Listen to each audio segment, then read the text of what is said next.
오늘은 지난번에 소개해드린 채소가 일식이라는 책의 두 번째 영상으로 첫 번째 영상이 암에 관련된 부분을 중점적으로 다루었다면 이번 영상은 단 2주 만에 식생활 습관의 변화만으로도 건강해진 상담자의 사례를 통해 아프지 않고 오래 살려면 언제, 어떻게, 무엇을 먹으면 좋을지에 대한 내용을 준비했습니다.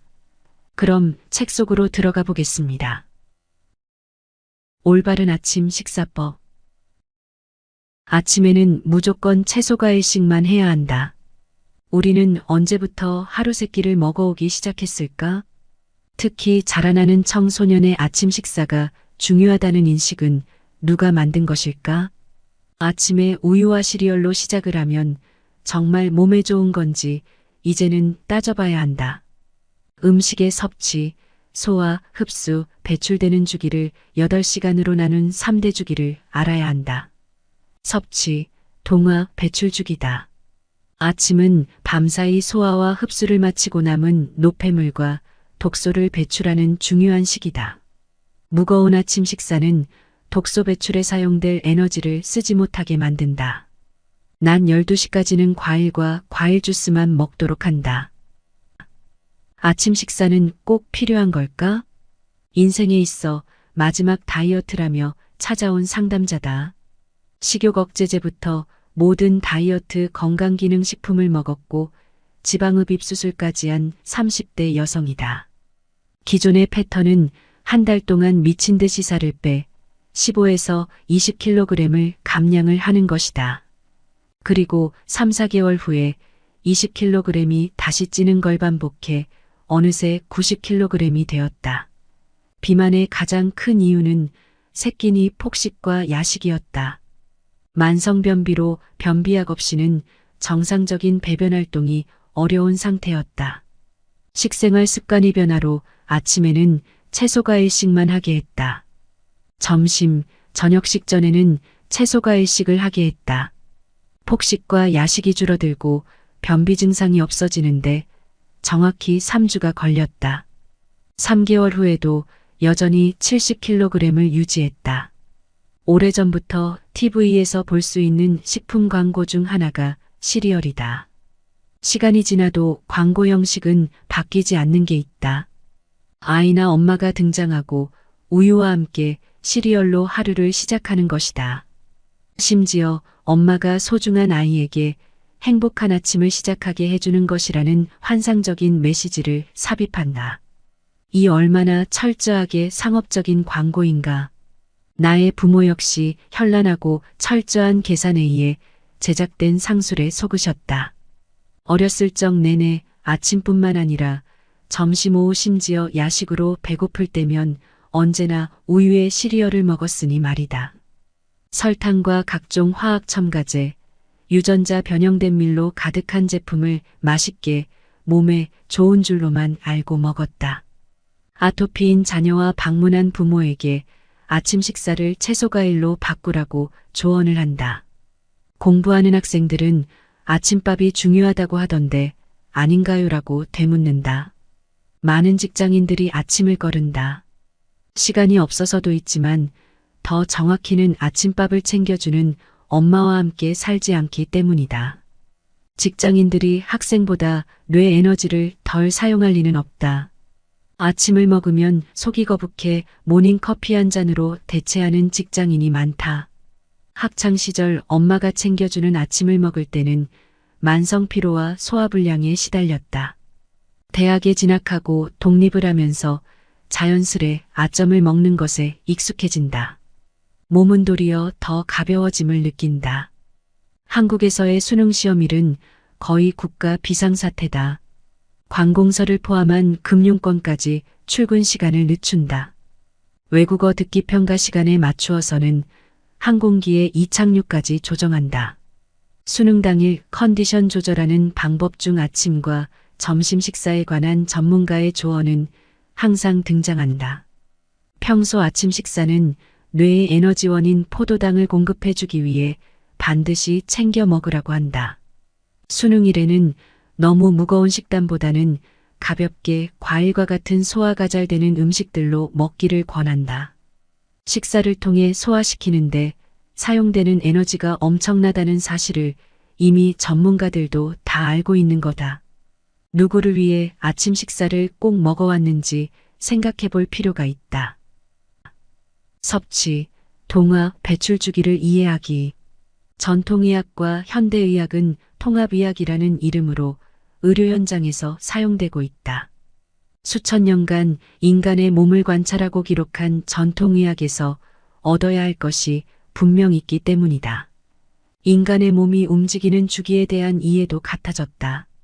인간도 자연의 일부라는 관점이다. 낮 12시부터 저녁 8시까지는 섭취주기, 저녁 8시부터 새벽 4시는 동화주기, 새벽 4시부터 낮 12시까지는 배출주기다. 3대 주기를 이해하면 왜 아침 식사가 꼭 필요 없고 채소 과일식만 해야 하는지 알게 된다. 지극히 상식적인 내용이다. 먹으면 소화와 흡수를 하고 생기는 노폐물과 찌꺼기를 내보내는 작용을 자연의 리듬에 맞추어 크게 8시간 단위로 나눈 것이다. 섭취주기, 낮 12시에서 저녁 8시. 섭취, 동화, 배출은 항상 작동한다. 그 중에서도 음식을 효율적으로 소화할 수 있는 시간에 먹는 것이 중요하다. 야식이 몸에 나쁘다는 건 누구나 알지만 아침 식사가 몸을 무겁게 한다고 생각하지 못한다. 노폐물과 독소 청소가 충분히 이루어진 상태에서 먹을 때 영양 공급이 잘 된다. 좋은 영양 공급은 살아있는 채소가 일식을 말한다. 단백질을 위한다고 가공육고기를 먹을 때 췌장이 얼마나 힘들어하는지 우리는 안다. 가공식품을 먹는다면 반드시 이 시간 안에 먹어야 한다는 걸 유념하자. 늦은 밤 들어오는 가공식품은 몸의 자연주기를 깨뜨린다. 동화주기, 저녁 8시에서 새벽 4시. 먹고 소화된 음식에서부터 얻은 영양분과 에너지가 몸 구석구석 전달되는 시간이다. 흡수할 것은 하고 내보내야 할 것은 버릴 준비를 한다. 수면 시간을 통해 장기와 세포들은 회복과 재생을 한다. 멜라토닌 등 각종 호르몬들이 생성되는 중요한 시기다. 휴식을 하면서 손상된 곳을 수리하는 시간이 몸에는 반드시 필요하다. 불과 전기의 발견으로 인간의 밤낮 구분이 없어지면서 문제가 생겼다. 충분히 쉬어야 할 시간에 채소가 일식이 아닌 가공식품이 들어오면서 비만과 질병이 생기는 큰 원인이 됐다. 쉬지 못한 결과는 암이라는 미친 세포로 나타난다. 배출주기, 새벽 4시에서 낮 12시. 동양의학에서는 아주 오래전부터 건강의 상태를 관찰하는 방법 중 하나로 혀 상태를 봐왔다. 서양의학도 최근 혀 상태를 통해 질병을 예측하는 진단법이 체계화됐다. 혀의 하얀 물질인 백태 또는 설태는 밤사이 배출이 이루어진 가장 명확한 신호다. 입냄새와 백태는 3대 주기가 제대로 작동하지 않는다는 신호다. 3대 주기 모두 중요하다. 독소 배출이 질병 예방과 건강을 위한 핵심이므로 배출 주기는 가장 중요하다. 동화 주기에서 걸러진 노폐물들과 죽은 세포들이 배출되는 시간이다. 림프 시스템을 통한 독소 배출이 가장 효율적으로 되는 시간이 아침이다.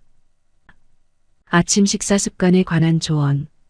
우리는 소화를 시키는데 얼마나 큰 에너지가 사용되는지 안다. 아무리 많이 먹어도 살이 찌지 않는 사람이 있다. 물만 먹어도 살이 찐다고 호소하는 이도 있다. 물만 먹어서는 절대 살이 찌지 않는다. 체질의 차이다. 많이 먹더라도 불필요한 것들은 몸에 저장을 하지 않고 내보내는 작용이 잘 되면 살이 찌지 않는다. 조금만 먹어도 지방으로 저장하는 것은 내 몸의 3대 주기가 정상적으로 작동하지 않는다는 것을 알아야 한다. 야식을 금하고 아침에 채소가 일식을 하는 것이 몸의 회복을 도와주는 첫 시작이다. 앞선 다이어트 상담자의 경우에는 무엇보다 야식으로부터 벗어나야 했다. 에너지 공급과 흡수가 제대로 되지 않아 밤에도 배가 고픈 것이다. 낮에는 채소가 일식을 실컷 먹었다. 밤에 배가 고프면 바나나와 견과류만 먹게 했다. 2주 정도 지나면서 저녁 7시부터 아침 7시까지는 물만 마셨다. 잠은 늦어도 밤 11시에는 들어 최소 7시간 수면을 했다. 3주차부터는 14시간 공복을 유지하기 시작했다. 4주차부터 아침은 과일 주스만 먹었다. 7시간 수면과 12시간 공복 상태를 유지할 수 있어야 건강한 몸이다. 원래 인간의 몸은 그렇게 설계되었다. 독소 배출을 잘하기 위해서는 아침은 안 먹는 게 가장 좋다. 먹더라도 채소 과일식을 해야 한다. 다이어트를 결심했다면 무거운 아침 식사 대신 가벼운 과일로 하루를 시작해야 한다. 아침 사과 한 알이면 의사가 필요 없다는 격언은 오랜 삶의 지혜가 담긴 것이다. 낮 12시까지는 정제 탄수화물과 동물성 식품 대신 채소 과일식을 해야 한다. 이것이 이 책에서 전하고자 하는 내용의 출발이다. 채소 과일식은 마음껏 먹어도 상관없다. 모닝커피 대신 과일 주스를 마셔야 한다. 독자 중에 주야간 근무교대나 3교대 일정에 맞추어 근무하는 경우도 있을 것이다. 야간 근무를 할 때 야식은 최대한 먹지 않는 것이 좋다. 간식은 채소 과일식으로 대체하자. 아침 퇴근 후에는 가볍게 과일 주스를 먹고 취침에 들어가자. 기상 직후에도 신선한 채소 과일식을 먹은 후에 일반식을 하도록 한다. 잠들기 전과 기상 후 3, 4시간 안에는 채소 과일식 섭취가 핵심이다. 예능 프로나 유튜브 먹방에서 아침부터 삼겹살을 구워 먹고 라면이나 파스타, 피자를 먹는 연출을 종종 볼 수 있다. 따라해서는 안 된다. 인간의 몸은 절대 그렇게 설계되지 않았다. 아침부터 과도한 탄수화물과 단백질을 섭취하기보다 차라리 아무것도 먹지 않는 것이 몸에는 좋다. 아침부터 우유와 시리얼을 먹는 것은 건강과 성장에 절대 도움이 안 된다. 식품회사들은 계속해서 시리얼에 칼슘, 비타민 등 화학 첨가제를 첨가하며 당 함량은 절반 이하로 낮췄다고 강조한다. 가공식품이 나쁘다는 걸 그들도 안다. 섭취, 동화, 배출 주기 원리에 따라 아침 식사는 하지 않아도 된다. 독소 배출 시간에는 배출에만 에너지 소모가 될 때 몸은 건강하다. 낮 12시까지는 채소 과일식만 해야 하는 이유다. 저녁 8시부터 아침 8시까지 12시간 공복을 유지해야 한다. 수면은 하루 7시간씩 규칙적으로 할 때 재생과 회복, 노폐물 청소가 잘 된다. 교대 근무자들도 취침 전, 기상 후 채소 과일식을 먼저 하자. 과일 주스를 마시자. 기상 후에는 가장 먼저 물을 한 잔 마셔야 한다. 수면 중에 노폐물을 배출하고자 수분이 부족해졌기 때문이다. 물은 찬물이나 뜨거운 물이 아닌 일반 정수가 좋다. 온도를 유지하기 위해 불필요한 에너지 소모를 막기 위함이다. 저녁 식사를 7시에 마치고 12시간 만에 처음 들어오는 음식은 반드시 과일이나 과일 주스여야 한다. 여전히 독소를 배출해야 하는 몸에 에너지를 주는 유일한 음식이다. 과일에 들어있는 각종 영양소들은 다른 음식을 섭취할 준비를 하게 해준다. 많이 씹지 않아도 소화 에너지가 필요 없는 과일 주스를 마시자. 과일 주스는 먹기 편하며 영양소가 풍부하다. 당뇨약을 평생 먹어야 하는 줄 알다가 식단 관리를 통해 개선하고자 하는 상담자가 왔다. 과일이 당뇨 조절에 도움이 된다는 인식을 전하는 한 상태였다. 치아와 잇몸 상태가 좋지 않아 현미를 씹는데도 불편함을 느꼈다. 과일 주스를 권했다. 모든 가공식품과 동물성 식품을 제한하고 과일 주스와 채소로만 2주를 보냈다. 2주 후 당 수치가 약 없이도 유지가 됐다. 4주차에 혈액 검사 결과 당화혈색소도 정상으로 돌아왔다. 채소 과일의 자연당이 아닌 가공 설탕이 몸의 혈당 조절 능력을 망가뜨린 것임을 확인하는 순간이었다. 앞장에서 소화의 3대 주기에 대해 이해했다. 배출 주기에는 채소가 일식을 해야 한다. 낮 12시까지는 과일이나 과일 주스만 먹도록 하자. 과일은 있는 그대로 씹어 먹는 것이 좋다. 현재 우리의 식습관은 씹는 것보다 마시는 것을 더 좋아하고 편해한다.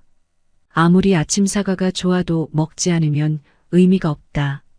사과, 딸기, 당근을 따로 계속 먹지는 못해도 셋을 한 번에 갈아 마시는 건 장소와 시간에 구애를 받지 않는다. 영양소적인 측면에서 접근한다면 어떠한 가공식품보다 훌륭한 것은 따질 필요도 없다. 가장 과학적인 것은 내 몸에 가장 효과적인 것이다. 직접 해보면 된다.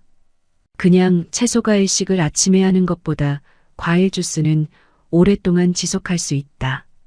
영양제는 절대 채소 과일을 대체할 수 없다.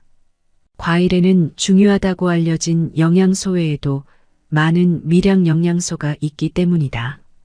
특히나 생명력을 가진 에너지는 가공식품으로는 얻을 수 없다.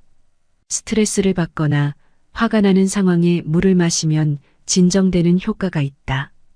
과일 주스는 항산화 물질을 혈액에 공급해 활성산소를 빠르게 중화시켜준다. 부부간에 심각한 대화를 나눠야 할 때는 미리 과일 주스를 함께 마시자. 대화 중에 발생하는 활성산소가 중화되면서 싸움으로 가는 것을 막아줄 수 있다. 인류 진화 과정 중 가장 큰 최초의 발견을 불로 꼽는다. 해가 지고 나서도 생활을 가능하게 했다. 다른 육식동물들로부터 생존하게 했기 때문이다. 문명이 발달함으로써 불의 발견은 전기로 대체가 되었다. 밤낮의 구분이 없어지면서 인간의 생체 리듬에 문제가 생기기 시작했다. 3교대 근무를 하는 사람들의 가장 큰 불편 증상은 불면, 소화불량, 변비 등이다. 야식을 먹게 됨에 따라 비만이 되기 쉽다. 24시간 편의점부터 야식 배달업소 등 언제든지 가공식품을 먹을 수 있는 환경 속에 살고 있다.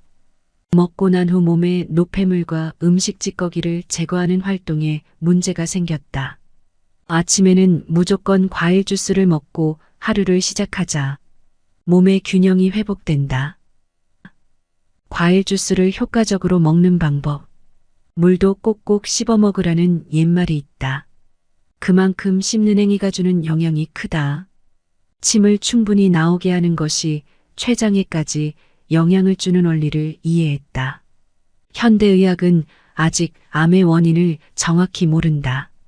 인체의 작동 원리를 생각해 보면 상식적으로 원인은 나온다. 자연의 법칙을 따르지 않고 오랜 시간 동안 일을 너무 많이 시켜서다. 사람의 어금니가 32개 중 20개나 된 것은 씹고 갈아서 음식을 먹으라는 뜻이다. 과일 주스도 꼭꼭 씹어 먹어주면서 침과 섞이게 해주면 가장 좋다. 벌컥벌컥 마시지 말고 한 모금씩 살아있는 에너지를 느끼며 먹자. 바로 채소가 일식으로 바꿀 수 없다면 일주일에 격일로 3, 4일부터 시작해보자. 채소가 일식으로 낮 12시까지 보낸 날 몸이 더 가벼워짐을 느낄 것이다. 밥을 먹어야 힘이 나고 든든한 느낌은 소화시키는데 에너지가 많이 사용되는 것이란 걸 알게 된다.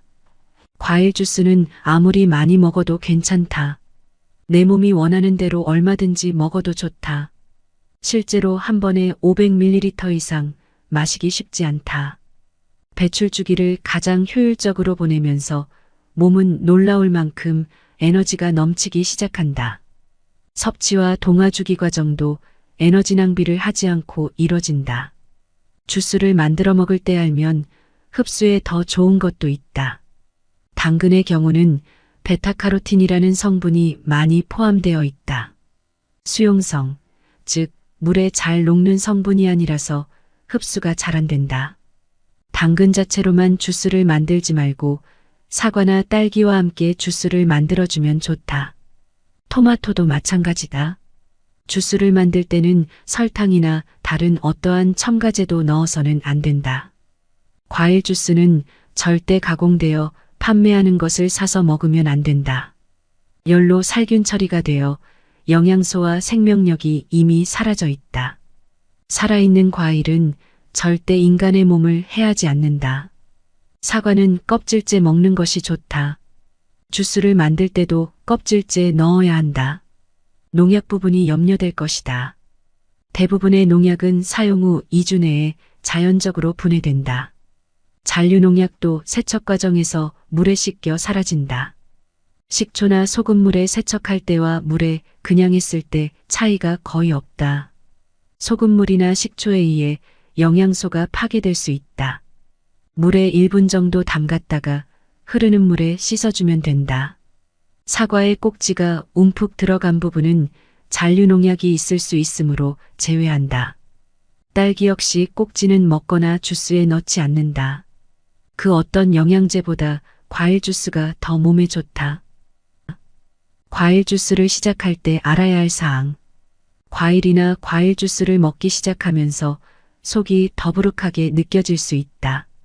위장에 남아있는 노폐물들이 청소되고 있는 증상이다. 독소들이 완전히 제거되고 나면 더부룩함도 사라진다. 일주일 정도 걸리는 시간을 단축시키고자 할 때는 채소와 함께 먹으면 된다. 독소들로 인해 과일이 발효되는 것을 완화시켜줘 속이 한결 편하다. 설사의 경우도 몸이 좋아지면서 나타나는 호전 반응, 명현 반응으로 이해하면 된다. 수분 함량이 많은 진짜 음식들만 계속 들어오면 위장이 청소되는 것은 당연하다. 오랫동안 남아있는 숙변이 제거되는 좋은 증상으로 보통 이틀 내에 멈추니 걱정하지 않아도 된다. 사과나 사과 주스를 먹고 속이 너무 쓰리거나 배에 가스가 차는 경우도 있다. 이럴 때는 바나나로 대체해서 위점막이 회복된 후에 사과를 먹기 시작하면 된다. 보통 일주일 정도면 위장 기능이 회복되어 사과를 먹어도 불편함이 없게 된다. 토마토의 경우는 알러지가 있으면 다른 과일로 대체해서 먹는다. 가공된 오렌지 주스가 산성이지 살아있는 오렌지는 몸을 산성화하지 않는다. 이것을 구별해야 한다. 각종 가공 음료수보다 살아있는 과일 주스가 몸에 부작용이 없다는 것은 당연하다. 더 이상 과일에 대한 두려움을 갖지 말자. 과일 주스를 마실 때는 최소 30분에서 1시간 뒤에 다른 음식을 먹자. 더욱 효과적으로 몸 회복시키는 방법이다. 속이 거북하고 더부룩한 것은 사과 자체의 문제가 아니다. 사과를 오랫동안 식후에 먹어오면서 생긴 결과로 이해해야 한다. 각종 가공식품의 화학 첨가물 섭취에 대한 연구는 이루어지지 않은 채 단순히 산성과일은 공복에 조심해야 한다는 말만 하는 것이다. 오렌지, 자몽, 파인애플 같은 과일도 실제로 몸에 들어가면 알칼리성이 된다. 산성을 중화시키는 역할을 하지 과일은 절대 몸을 산성화시키지 않는다. 그랬다면 호모사피엔스는 멸종했다. 어떤 종류의 과일이나 과일 주스를 먹을지에 대한 기준은 딱 하나다. 살아있는 신선한 자연 그대로의 상태면 된다. 현재 내 몸에 독소가 많이 쌓여 있는 경우에는 약간의 두통과 두드러기가 생길 수 있다. 독소 청소를 하면서 생기는 현상이므로 별도로 약을 먹지 않아도 된다. 림프 시스템이 자가 치유하는 과정 중에는 부종과 가려움이 동반된다는 것을 미리 인지하자. 설사는 몸이 독소를 배출하는 자연스러운 증상이다. 수분 함량이 많은 과일 주스로 탈수는 걱정하지 않아도 된다. 순간의 불편함에 놀라서 멈추지 말아달라는 부탁이다. 과일이 맞지 않는 체질은 없다. 가공식품에 길들여져 오염된 몸이 정화되는 과정을 며칠만 참고 넘기면 된다. 인내해주면 몸은 건강을 회복하는 것으로 보답한다. 밤사이 영양분을 흡수하고 회복과 노폐물 배출을 하며 아침을 맞이한다. 기상 후에는 물을 꼭 한 잔 마셔준다. 낮 12시까지는 과일이나 과일 주스만 먹자. 장소나 시간에 구애 없이 먹기 편한 과일 주스가 좋다. 과일 주스는 독소 배출에 도움을 주며 다른 음식을 받아들일 에너지를 공급해준다. 과일 주스는 절대 가공된 것을 사서 먹어서는 안 된다. 가공 주스가 당을 올리고 산성화시킨다. 농약의 경우는 물에 1분 정도 담궈서 흐르는 물에 헹구면 분해된다. 꼭지 부분은 먹지 않는다. 몸이 정화되는 과정 중에 나타나는 불편한 증상은 며칠 내로 없어진다. 과일 주스로만 아침을 시작하고 보내는 것이 건강을 회복하는 중요한 첫걸음이다. 여기까지 책의 핵심 내용 정리를 마치겠습니다. 여러 여건상 책의 일부밖에는 전달해드리지 못하니 오롯이 저자의 뜻을 이해하시려면 꼭 책을 읽어보시길 추천드립니다. 영상이 도움되셨다면 구독, 좋아요 부탁드립니다. 끝까지 시청해주셔서 감사합니다.